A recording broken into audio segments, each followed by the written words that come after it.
Bishkek violence, Ishaq Dar, Amir Mukim, set to leave for Kyrgyzstan to assist Pakistani students. Dar will hold meetings with high-level Kyrgyzstan officials, ensure provision of medical facilities to injured.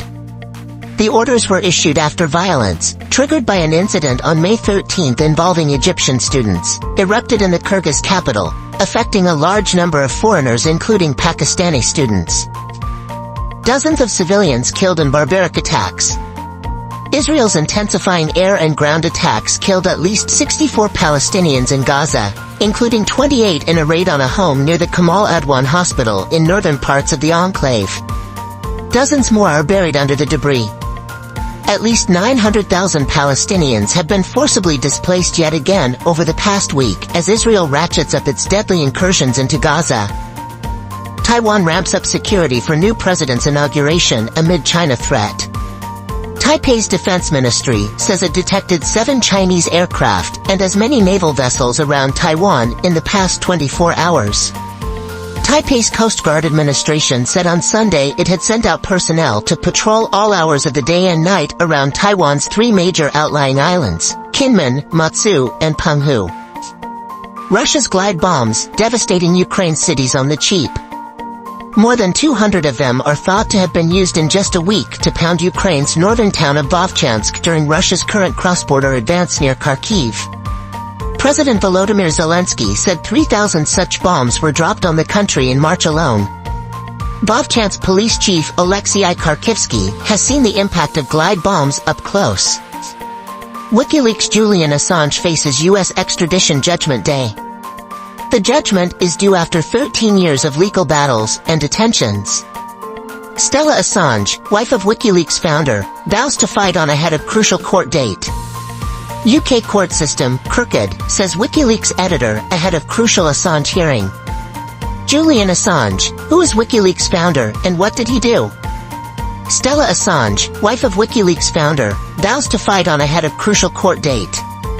At a hearing at London's High Court on Monday, which Assange plans to attend, judges are expected to give a ruling on whether to accept U.S. assurances which would pave the way for him to be sent across the Atlantic to face 18 charges, nearly all under the Espionage Act. Saudi Crown Prince, U.S. National Security Advisor meet on bilateral deal.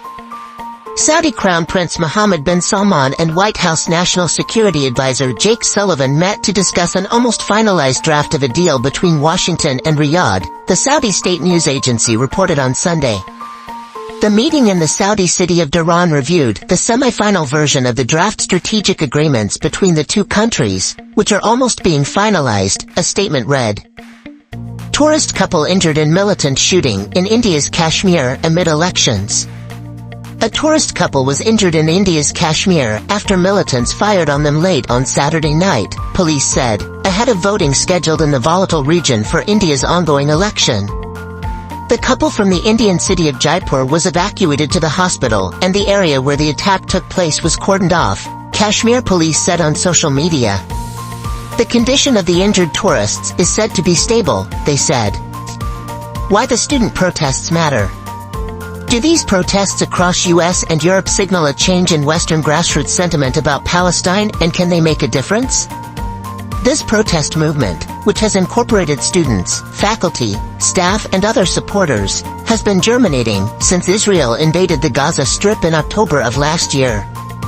The nationwide simmering anger in cities and universities against the genocidal violence has, over the months, led to many teach-ins, rallies, and civic actions by groups such as Peace and Justice in Palestine and Jewish Voice for Peace. SC warns media over Faisal Vada, Mustafa Kamal's contemptuous pressers. The Supreme Court on Saturday restrained TV channels and other media outlets from broadcasting, rebroadcasting or publishing the contemptuous pressers of lawmakers Faisal Vada and Syed Mustafa Kamal, warning that failing to do so would attract contempt proceedings against them.